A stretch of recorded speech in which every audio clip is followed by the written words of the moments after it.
Musa aleyhissalatu vesselam diyor, tabliğe şuruvette it günte hemme mahluk bar, merdim emkan.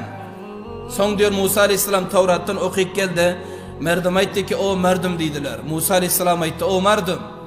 Aytti ki sizler eğer oğurluk etseniz eliniz kesilir dedi. Ve eğer sizler zina etseniz ayalınız bar olsa racim bulursunuz, sansar bulursunuz dedi. Şun aydan bağda anardan Karun turdu içkara aytti ki ey Musa dedi. Eğer şu zinanı sen edin bolsan senam sansar caiz olur mu dedi peygamber bolsanam. Musa aleyhisselam aytti beli bana da olur dedi ama men edemiyor ki. Karun aytti ki sen edensen zinanı dedi. Turun şahitler dediler. Ana bir 4-5 tane hem divalam turdu Karun'un beraberinde durup aytti ki ey Musa bizler biliyoruz ki sen zina ettin. Musa aleyhissalatu vesselam çünkü yaman yalan töhmet de Musa aleyhissalatu vesselamın böğrü küydü yandı. İnsanı ki dil şikesti olsa Allah tiz kabul ediyor duasını. İnsanı ki yüreği dulun olsa Allah tiz kabul ediyor duasını.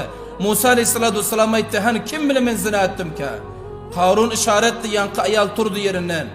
Aytti ki Musa aleyhissalatu vesselamın yanına geldi. Karun aytti bana sen şun heleyi bilen zina edipsin ve karnındaki babegem senin dedi.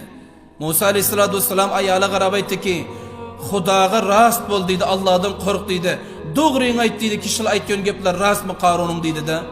Allah tebarek ve teala yukarıdan görüp otur onu. Allah nazara edip otur onu. Allah peygamberini hiç vakitte töhmete koymuyor. Peygamberini hiç vakitte zelil etmiyor Allah. Ana son yankı ayal diyor tütürak kaldı. Aytti ki ey Musa Allah'ın peygamberi men sen bile zina edemiyor. Karnımdaki nacaiz avlat başka birden ama Karun bana pul verdi mecbur etti men şun aydı otuyun deyip ayal aydık koydular. Musa aleyhissalatu vesselam çünkü töhmetten pak boldu. Töhmet pak bolan son Musa aleyhisselam secde manglayını koyup ağlap dua etti Parvardigara. Şükürler olsun ki beni töhmetten sen kurtardın.